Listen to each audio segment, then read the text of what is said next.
Assalamualaikum warahmatullahi wabarakatuh. Sebuah tragedi alam selalu menimbulkan trauma tersendiri bagi siapa saja yang mengalaminya. Tak terkecuali gempa bumi yang sering menimbulkan banyak kerusakan di mana-mana. Aftershock adalah sebuah disaster movie Cina berdasarkan kisah nyata. Film ini juga diadaptasi dari sebuah novel berjudul sama, karangan Zhang Ling yang menceritakan tentang tragedi gempa bumi yang pernah terjadi di kota Tangshan, Cina pada 28 Juli 1976. Film ini dibuat untuk memperingati gempa di Tangshan yang menewaskan sekitar 240.000 korban jiwa dan juga untuk memperingati kebangkitan kembali kota tersebut. Semoga para korban diterima di sisinya, dan tidak pernah lupa saya selalu mendoakan teman-teman semua supaya diberikan kesehatan dimanapun Anda berada.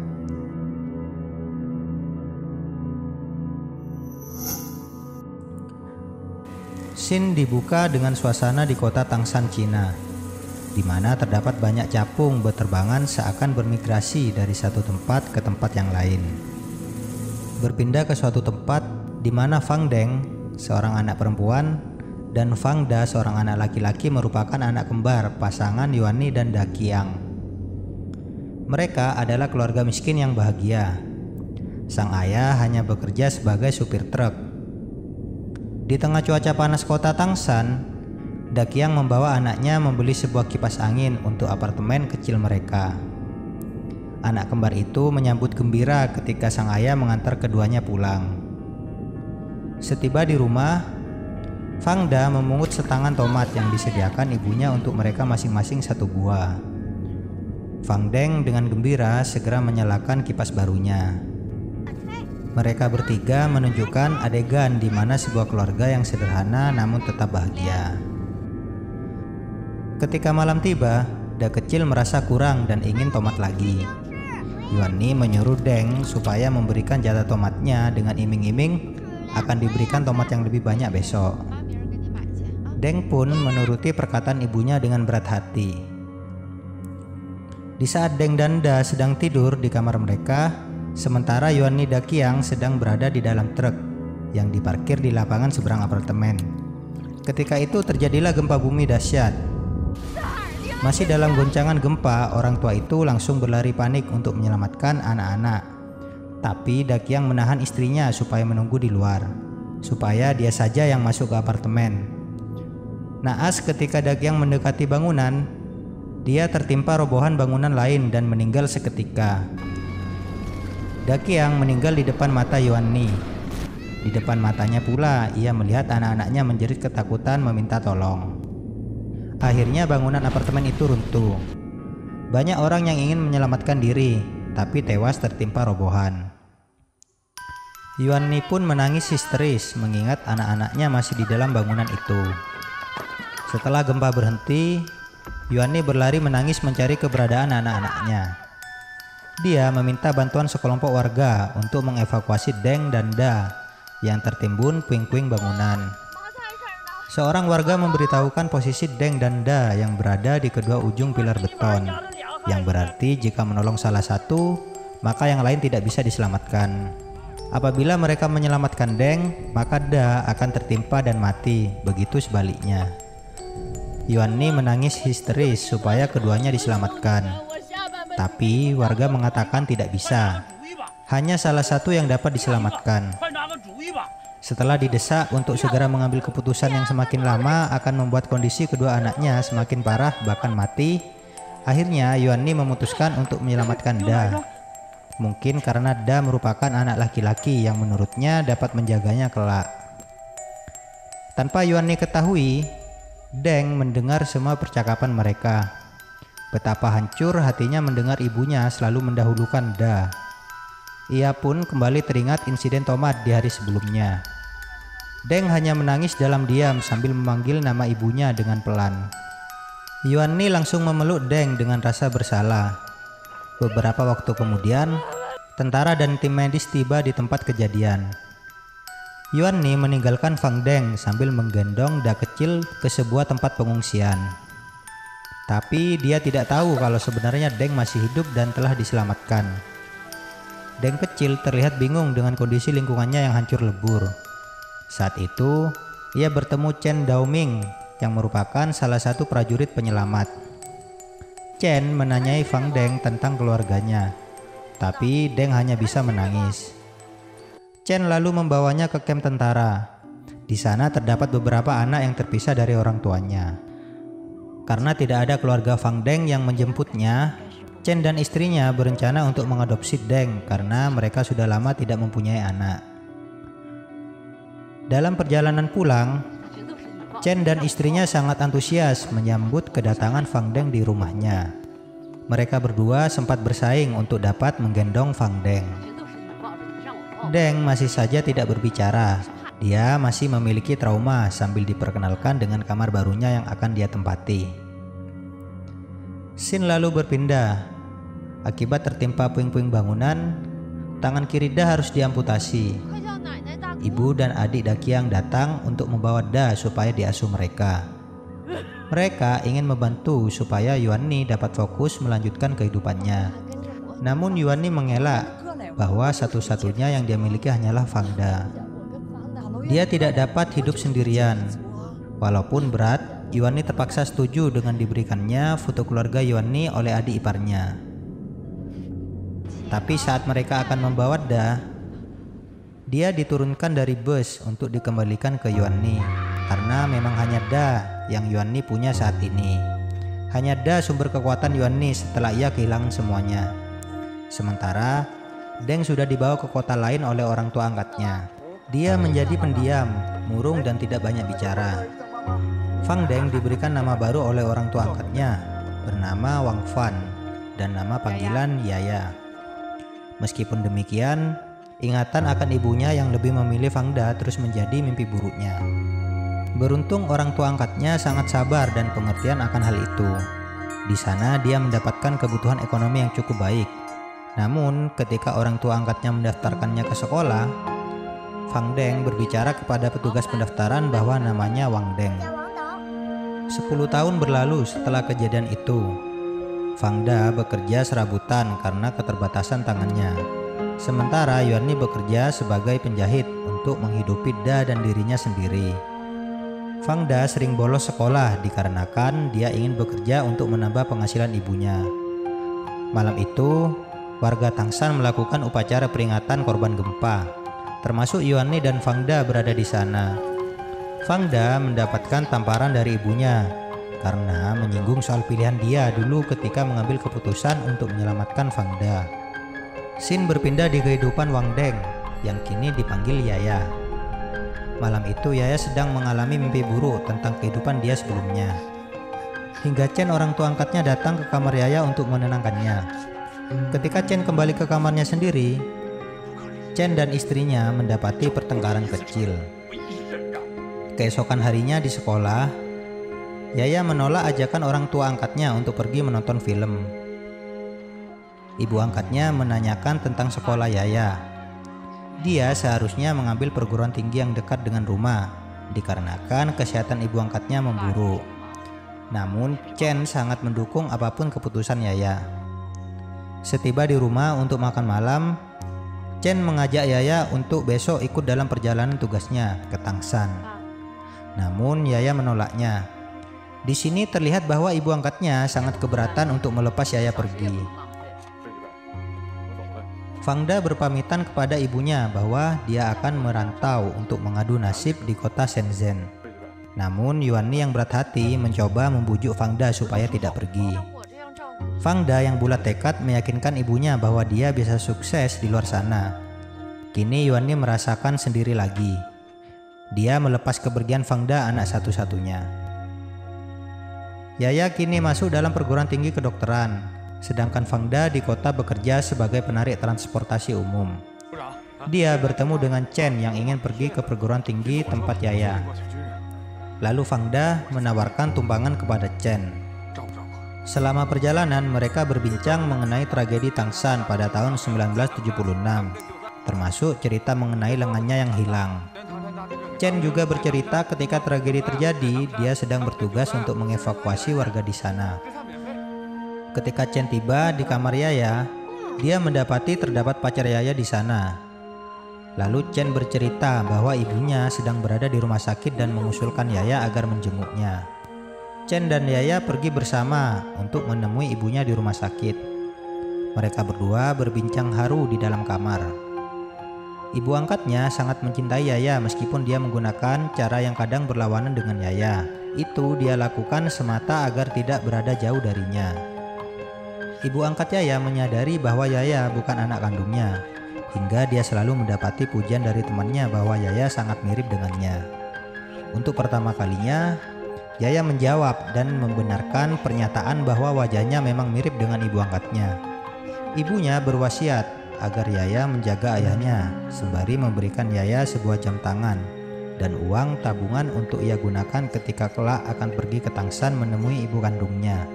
Kali ini, ibu angkat Yaya sudah pasrah apabila Yaya memilih jalan hidupnya sendiri. Lalu ia pun meninggal. Yaya kembali kepada kegiatan sekolahnya. Kali ini ia ditemani pacarnya. Mereka berdua sedang membicarakan tentang kehamilan Yaya. Pacarnya mengusulkan agar melakukan aborsi. Namun Yaya tidak setuju dikarenakan dia memiliki sebuah trauma terhadap nyawa seorang anak kecil. Kemudian Yaya memutuskan pergi menghilang dan berhenti meneruskan pendidikan kedokterannya. Menghilangnya Yaya mengharuskan Chen mendatangi asramanya. Dia menemui pacar Yaya dan menanyai keberadaan Yaya. Mengetahui bahwa Yaya sedang melarikan diri atas kehamilannya, Chen sangat marah dan menuntut pacarnya agar mencari Yaya. Sudah beberapa hari Fangda tidak menelepon ibunya. Yuanni yang tinggal sendiri selalu mengkhawatirkannya. Pada suatu hari, telepon di rumahnya rusak dan dia meminta seseorang untuk memperbaikinya. Pria tersebut sangat menyukai Yuanni, tapi Yuanni harus menolak ajakannya untuk menikah lagi. Beberapa tahun berlalu. Kini Fangda telah menjadi seorang pengusaha sukses. Di perjalanan, dia membawa pasangannya untuk menemui ibunya di Tangshan. Da berbicara kepada pacarnya, apabila ibunya tidak menyukainya, mereka harus putus. Lalu ketika berada di rumah, Fangda mengajak ibunya untuk makan di restoran ternama di Tangshan. Di sana, Fangda berbicara kepada ibunya untuk ikut bersama Fangda ke Hangzhou. Fangda juga menawarkan rumah tinggal sendiri di sana untuk ditempati ibunya, dikarenakan ibunya dulu pernah mengatakan bahwa ingin merawat dan membesarkan anak Fangda kelak. Namun Yuanni menolak karena dia tidak bisa meninggalkan Tangshan, dikarenakan dia masih menjaga arwah Daqiang dan Fangdeng yang berada di tanah itu. Yuanni sampai sejauh ini masih menjaga wasiat keluarganya yang meninggal, karena tidak luput dari rasa penyesalannya dahulu. Yuanni juga mengungkapkan alasan dia tidak mau menikah lagi, dikarenakan dia menjaga kehormatan Daqiang yang sudah mempertaruhkan nyawa untuknya. Yuanni hanya ingin Fangda membelikan situs kuburan yang layak untuk mendiang ayah dan saudaranya.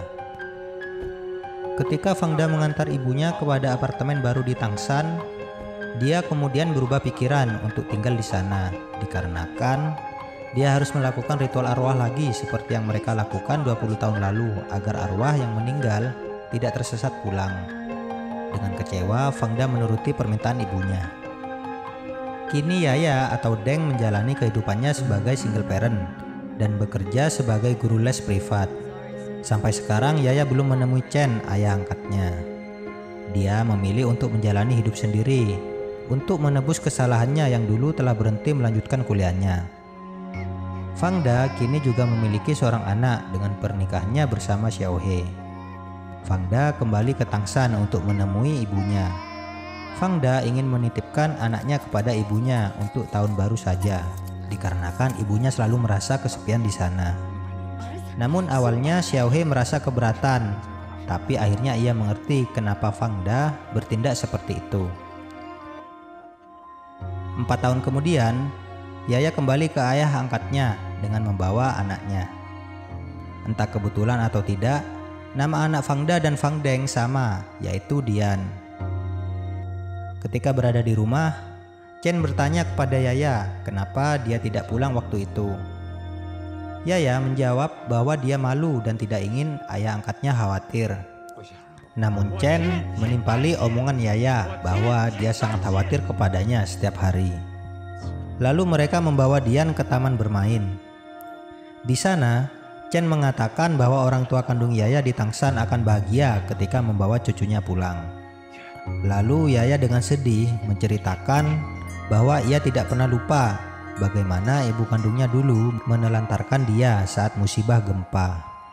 Selama ini, Yaya tidak pernah menceritakan kejadian tersebut kepada orang tua angkatnya. Yaya hanya berbohong bahwa dia lupa ingatan terhadap keluarganya di Tangshan. Lalu Chen memeluk Yaya bersama dengan tangisan. Saat malam tahun baru, Yaya juga memberitahukan akan menikah dengan seorang warga asing yang 16 tahun lebih tua dan akan tinggal di Kanada.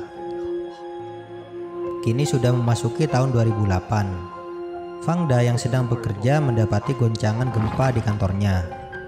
Gempa tersebut terjadi di kota Sichuan. Ini mengingatkan Fangda kepada trauma masa kecilnya. Berita itu pun terdengar oleh Yaya atau Fang Deng yang berada di Meksiko bersama suami dan anaknya. Fang Deng juga merasakan trauma yang kembali mendatanginya.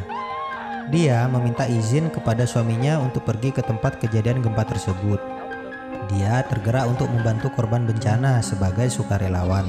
Tak terkecuali Fangda, dia juga segera berangkat ke pusat bencana untuk mengirimkan beberapa makanan dan obat-obatan. Di sana, Fang Deng memanfaatkan pengetahuan medisnya untuk mengobati korban. Seorang ibu yang sedang mendapati kaki anaknya tertimpa batuan besar memutuskan pilihan sulit untuk memotong kaki anaknya dikarenakan petugas kewalahan untuk mengevakuasi anak tersebut. Fang Deng yang berada di sana menyaksikan kejadian itu. Betapa sebuah keputusan yang berat dialami seorang ibu tersebut. Saat malam berlangsung, semua tim penyelamat tetap melanjutkan evakuasi. Fang Deng yang merasa lapar menghampiri sebuah bantuan makanan dan tidak sengaja melewati Fangda di sana. Di sana, Fangda sedang menceritakan kisahnya kepada rekan timnya yang juga merupakan korban gempa Tangshan waktu itu. Fangda menceritakan di mana hidup ibunya yang telah hancur sampai sekarang, meski kota Tangshan sudah menjadi kota maju saat ini. Fang Deng yang mendengarkan di sekitar menangis dan tersadar. Keesokan hari, Fangda mengemudikan sebuah mobil dan terdapat Fang Deng di kursi belakang. Fangda sudah memberitahukan kepada keluarga bahwa dia akan pulang bersama dengan Fang Deng. Di rumah, ibu bersama dengan istri Fangda sedang mempersiapkan makanan. Lalu tak lama kemudian, pintu depan terbuka oleh Fang Deng dengan disambut hangat oleh istri dan anak Fangda. Ibu menyuruh agar segera masuk, sementara dia tetap berdiri di dalam dapur. Fangda menjelaskan kepada Fang Deng bahwa setelah gempa, mereka tinggal di tenda darurat lalu pindah ke rumah ini. Dia juga menambahkan bahwa ibu telah tinggal di rumah ini selama 30 tahun dan menolak untuk pindah ke tempat lain. Dengan langkahnya, Fang Deng berjalan menuju tempat persembahyangan dan foto dirinya di sana yang segera dilepas oleh Fangda. Di atas meja, Fang Deng melihat beberapa tomat yang sudah dicuci dan diiringi dengan suara ibunya dari belakang.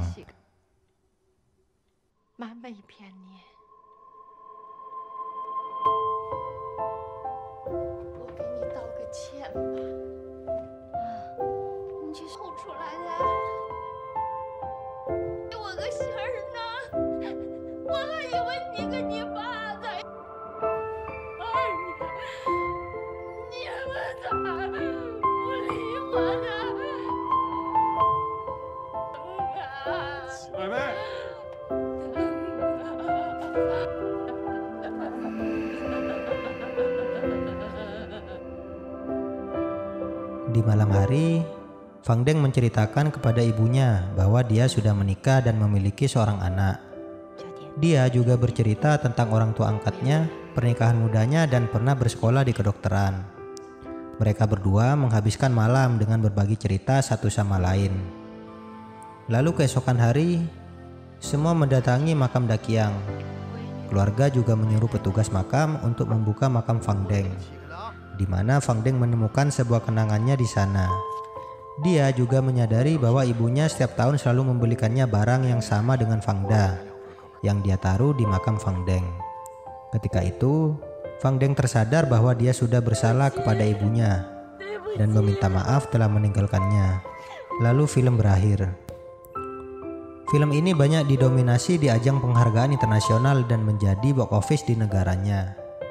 Gempa yang terjadi di kota Sichuan mengingatkan kembali masyarakat Cina terhadap trauma gempa paling dahsyat di Tangshan yang akhirnya menginisiasi sutradara untuk membuat film histori berjudul Aftershock.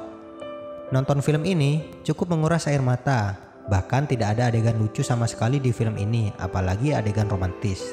Tapi secara keseluruhan, saya suka dengan film ini karena cerita yang tidak berbelit-belit, termasuk proses bertemunya Fang Deng dan Fang Da.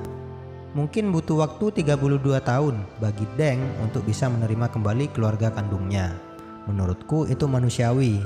Ia merasa selalu dinomorduakan, merasa dibuang. Tapi setelah bertemu Fang Da, dia menyadari fakta kalau ibunya sangat menyesal. Ia tidak pernah bermaksud membuang Deng dan tidak pernah melupakan Deng sedikit pun. Terbukti ketika Deng datang ke rumah ibunya yang sudah menyiapkan sebaskom penuh tomat. Karena 32 tahun yang lalu, ibunya pernah berjanji akan membelikannya tomat. Dan setiap membeli peralatan sekolah, Yuani selalu membelikannya 2 set. Yang satu untuk Da, satunya lagi ia simpan di kotak samping kuburan Deng. Semoga teman-teman semua selalu tetap bersyukur kepada ibu yang selalu merawat Anda. Apapun keputusan yang menurut anak itu buruk, keputusan sulit yang dipilih seorang ibu sudah merupakan yang paling terbaik. Karena kasih ibu itu memang sepanjang masa. Terima kasih dan sampai jumpa.